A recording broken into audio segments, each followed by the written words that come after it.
Welcome back to my 100 Tags and 100 Days series. Today I'm turning 2 Masterboard leftover scraps into a junk journal closer with a hidden secret inside.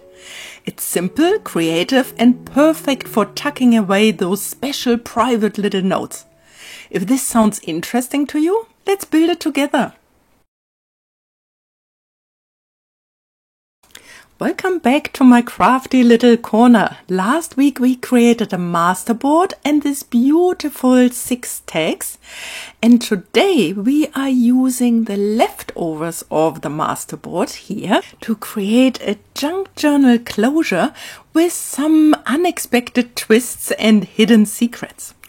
We need 2 of these stripes. Maybe not that one that has a direction. No, I think we can't decide not to take that one. I like that one maybe. They are all look similar, but then very different. Oh, I like that one. That with the stamp there, I could use something like a label plate or a label holder. But which one do I want to use on the other side of? I could use the one that already looks like a tag, but then I like it. I don't like it this way around. I like it that way, but not so much this way around. Let's see. This one. I think I like that one. Yep, I think that's a good idea. I need to make 2 tags out of it because 100 tags and 100 days series. So I am playing around with the theme of junk journal tags. So I would like to have the top and the bottom of the closure for this junk journal looking like a junk journal tag. So I'm using my little tool to cut the corners equally. And with that, I create my front bit, and this is the back side bit. My plan is to connect these 2 tags with some fabric, and the fabric of course needs to cover the spine. And in order for me to see how I can do this, I just open up my existing junk journal and then just place the front and the back. And so I can play around and can see what kind of fabric I would like to use. Let's start here. This one looks a little bit like a dictionary, and I think we all use a lot of printed papers, and I thought that might look nice and be very fitting for a junk journal. But then I'm not so sure. It looks a little bit plain, I find. Initially I thought it looks nice. But I think, let's see. I think the side need to be a little bit more rough, but still. Let's see. Let's see the other fabric. Let's see the other fabric. So these ones here, you can see they look like little houses, and I was so pleased when I found the fabric in my stash because it's exactly the colors from the cover and from the junk journal tags.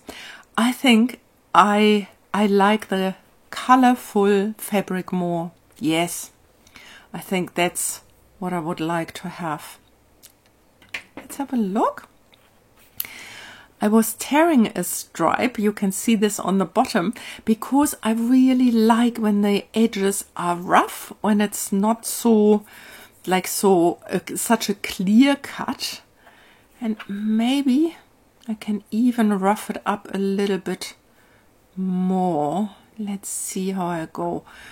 I can just try to get a little bit of the threads up, but I also can use my scissors and rough the edges. Yeah, all the little pieces come off, and yeah, I like that more when it looks a little bit torn and rough. My idea is that I will do some sewing, that I will attach the fabric to the tags. And here we are. I was sewing around the tag Here you can see, and attached the fabric to each tag on both sides. You can see here when I open it up, you can see where the seams go.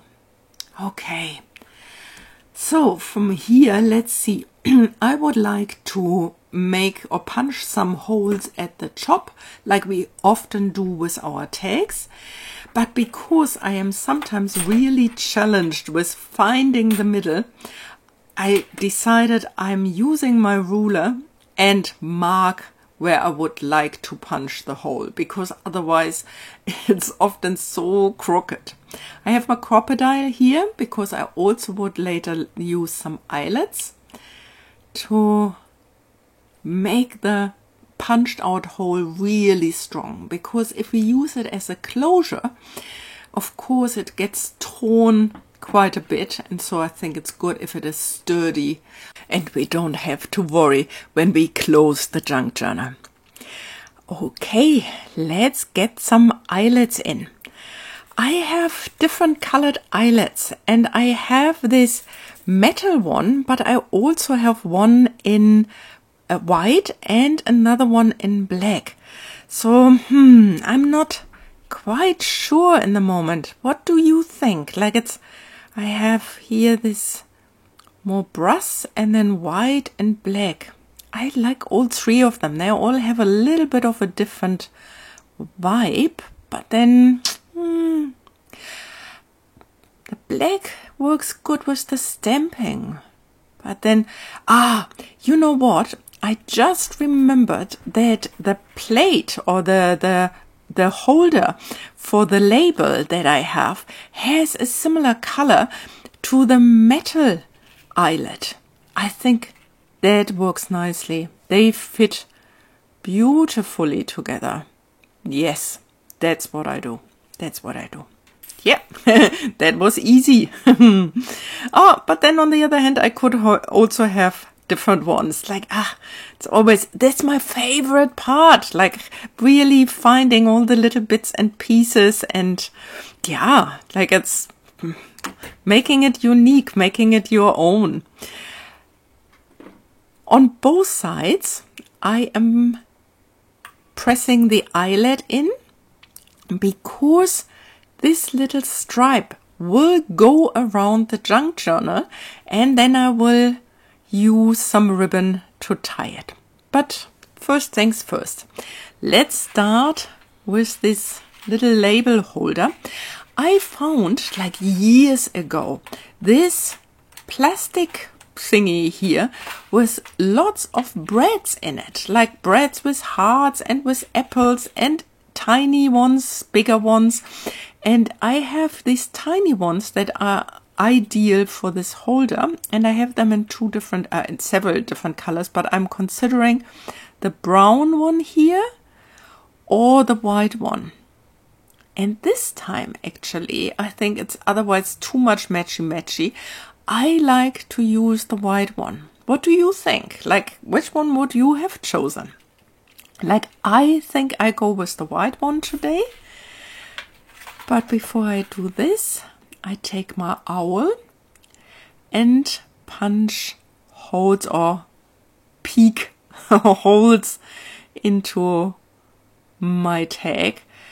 If you do this, please be careful, not like I'm doing it here freehand. It's much better to lie it down and have something underneath this. So, because sometimes you can really like pull or peek through it and hurt yourself. So please be careful if you do this. On the back side, there are these two little legs on each of the breads. And I'm just opening them up, and because my plan is to glue something on top of it, I'm not so worried that they are sticking out on the back. So let's create a label for our label holder. I have lots and lots of tiny little labels. I made them myself in one of my previous videos. I will link the video up the top, and also will put it into the description. And here I go around with the Distress Oxide ink, and I will have a base that I'm just gluing this tiny little label on.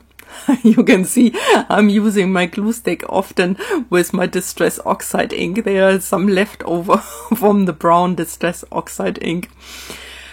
And just here I have this little label plate that I can slide into the holder. Oh, yes, I like it. That looks cute. Very cute. Okay, so let's think about what comes next.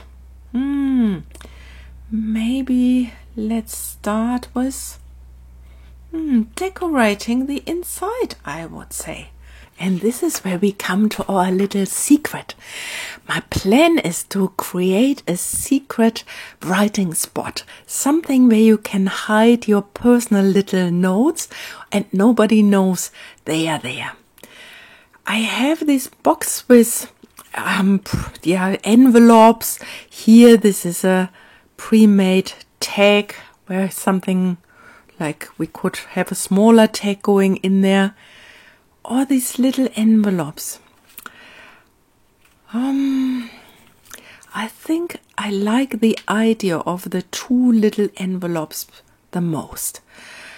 Yes, I could even make a pocket out of it, like on that side.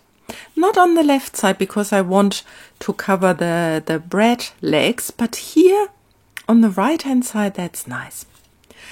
Okay, let's cover this one fully with art glitter glue, because I really would like it to stick, because as I said, like the closure will be put on and taken off, and so it will move quite a bit. So I really would like everything to be like securely attached and sturdy.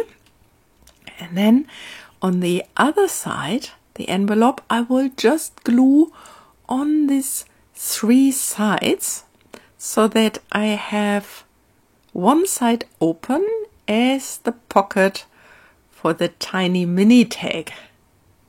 Yes, I find that actually quite cute. And again, pressing it down and holding it a little bit so that it can really attach to the bottom bit. Yes. Okay, so let's create something for the inside of the envelopes. What I like with junk journals, or the way I make junk journals, you might like to measure things, but what I like to do is often to eyeball it, like here to just see this is the width of the paper stripe I need, and then using my metal ruler and just tearing it. So this way I know exactly it will fit in. And here, same thing. I'm just putting it to the top and then I'm folding it over, because I would like to have a little bit of an accordion fold, like maybe 3 folds for the left envelope. And maybe just a tiny booklet, like a 1 fold for the right one. Yeah, just tearing the little booklet for the right envelope and using this one here for that envelope. Oh, I like it. Like it's when we close it up from the outside, we will not see it. What a nice little idea.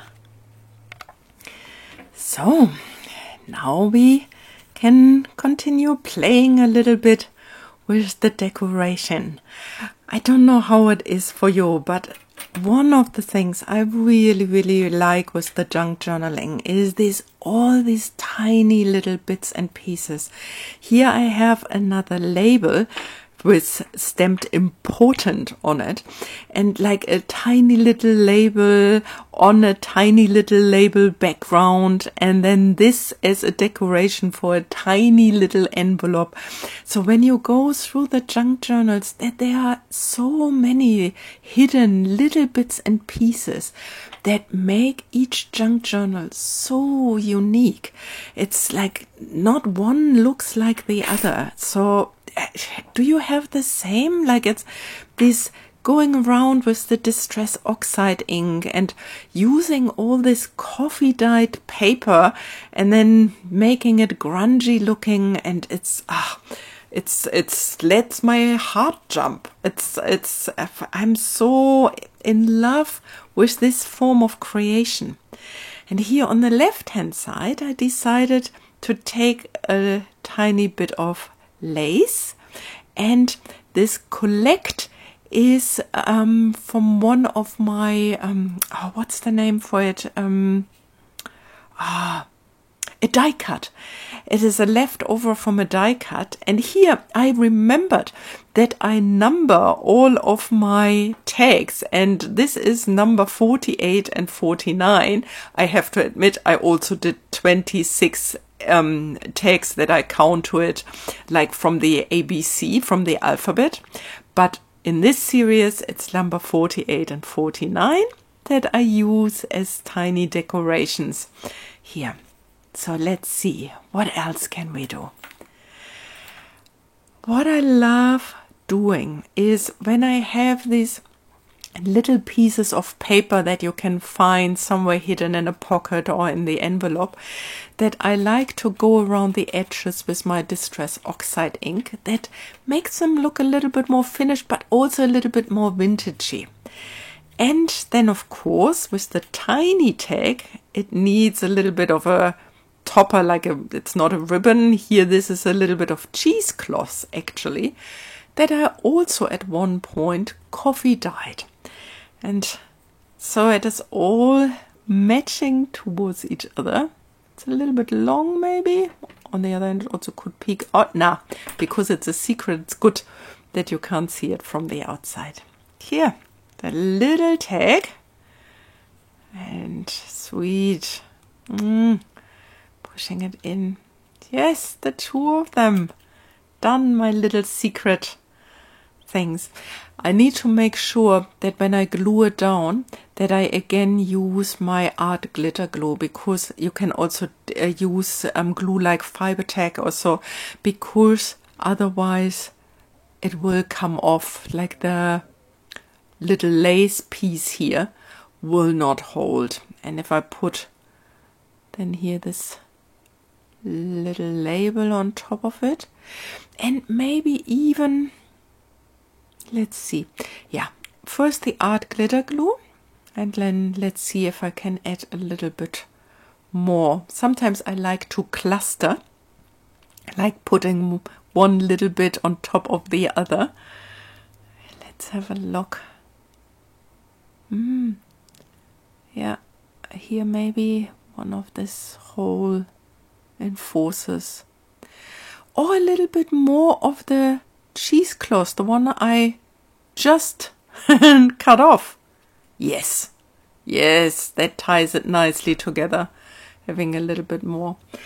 And what I would like to do to finish it, crunching it up a little bit more by using my stamp here, you can see it looks a little bit like a coffee stain or so, to put it here in the corner and make it even a little bit more grungy by stamping with my archival ink in brown on top of here this little tag.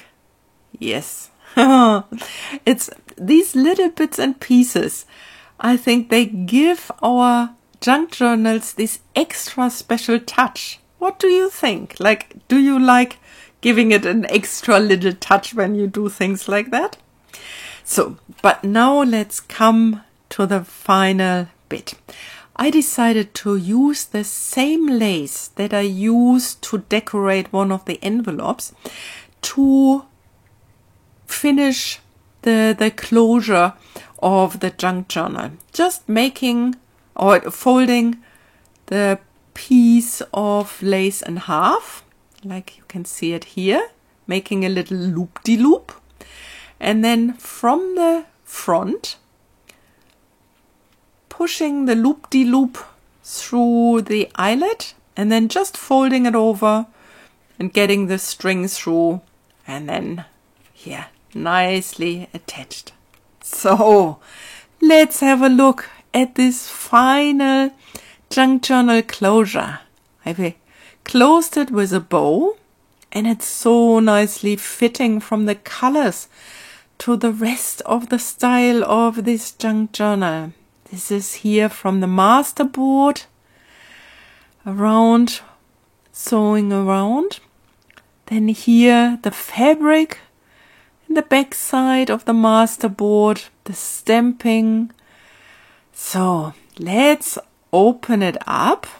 Just open here the bow, and here we have the left side, tag number 48, and if we open it up carefully here, can you see here's the little lace and here's the collect label, and when we open it up you can see I grunged it up a little bit with stamping. This is the coffee dyed paper, the Distress Oxide ink for the hidden note. On the other side, something similar, the tiny little tag, the important little note, also decorated with number 13, and some stamping like a little list. I hope you enjoyed this little tutorial. If you did, please leave me a message. Give the video a thumbs up. It helps my channel and it helps other people to find this YouTube video. If you liked it, share it with your friends and family. And for today, I wish you a wonderful day. We need to come to an end. Bye for now, my friend.